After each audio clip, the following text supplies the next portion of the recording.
저희 같은 경우에 학점을 고사하고 학력을 안 봐요. 그러니까 직원을 채용할 때 학력을 안 봐요.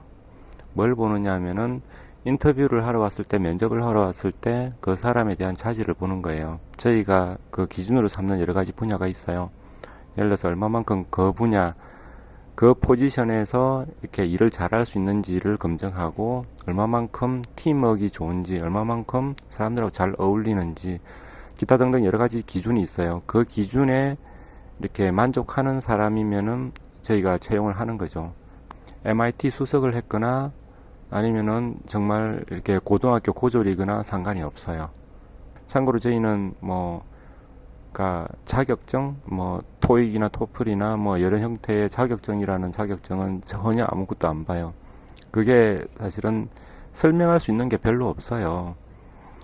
자격증에서 영어 점수가 아주 높다. 그게 뭘 말하는 건지 잘 모르겠어요. 사실 저 개인적으로도 그게 뭘 말하는지 잘 모르겠어요.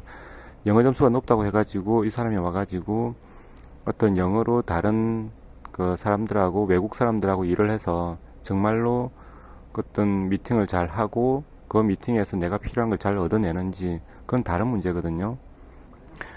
저희가 가장 중요하게 보는 가치 기준은 두 가지예요. 하나는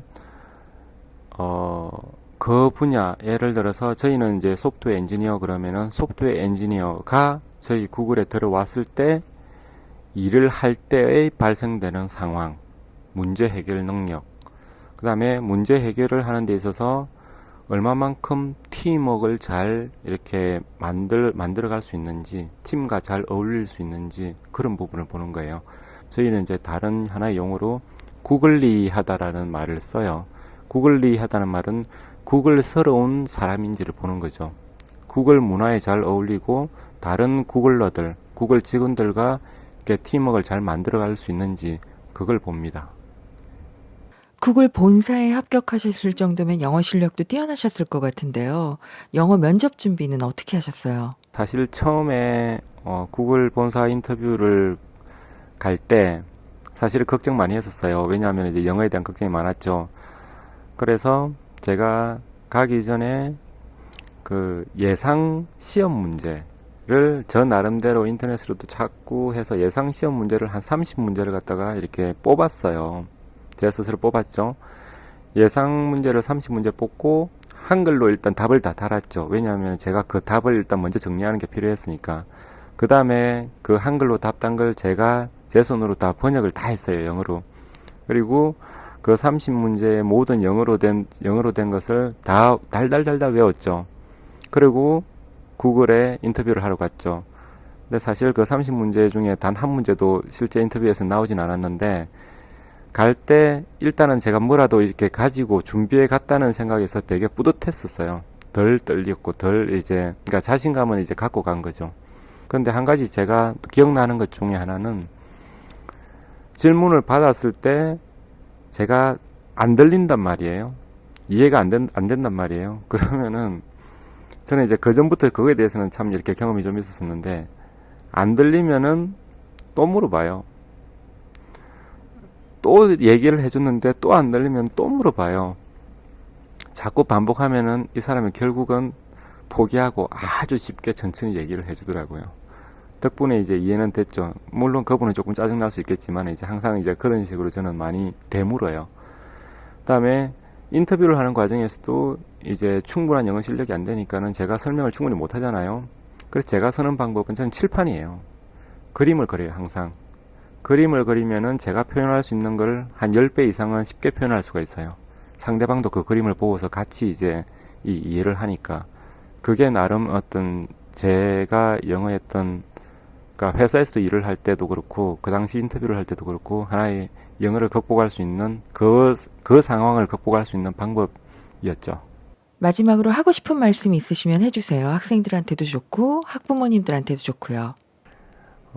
저는 그러니까 저희 같은 이제 부모들, 이제 아이를 둔 부모한테 좀 드리고 싶은 말씀은, 좀 하고 싶은 얘기는 뭐냐면은, 아이들이 참 생각보다 아는 게 많고 생각이 많아요.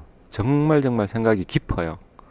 그래서 부모가 생각하는 것보다 아이가 할 수 있는 것도 많고 능력도 크고 그다음에 생각의 깊이도 깊어요. 그래서 아이의 말을 좀 많이 이렇게 귀 기울여 들어주고 또 아이가 하고 싶은 것 말하는 걸 존중해 주는 것도 되게 큰 부분이라고 생각을 해요.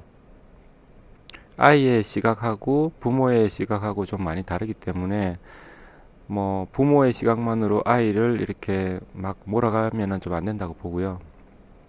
그다음에 아이들한테 말하고 싶은 거는 제가 최근에 이제 이 그 학생들 강의를 이렇게 좀 강연을 좀 가다 보면은 얘기를 나누다 보면은 이 아이들이 자기가 좋아하는 것들에 대해서 이렇게 얘기할 때 이 눈이 아주 아주 반짝반짝해요.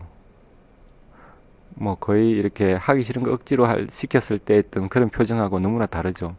근데 그거에 대한 생각이 너무너무 강한데 그런 것들을 좀 찾을 수 있으면 찾아서 좀 이렇게 좀 더 이렇게 할 수 있는 그런 어떤 용기도 좀 많이 필요한 것 같고 또 스스로를 좀 많이 믿었으면 좋겠어요. 그리고 결정적으로 제가 가장 중요한 부분 중에 하나는 다른 친구들하고 비교를 안 했으면 좋겠어요. 다른 친구들하고 비교를 하는 순간부터 나한테 도움이 되는 거는 절대 없어요. 그리고 내 에너지를 다른 친구들하고 비교하는데 어마어마하게 많이 쓰게 돼요. 그러면은 내 스스로한테 투자해야 될 시간, 에너지, 노력들을 뺏기게 돼요. 어떤 형태로든 남하고 친구들하고 비교해서 나한테 도움이 될 거는 없다라고 알았으면 좋겠어요.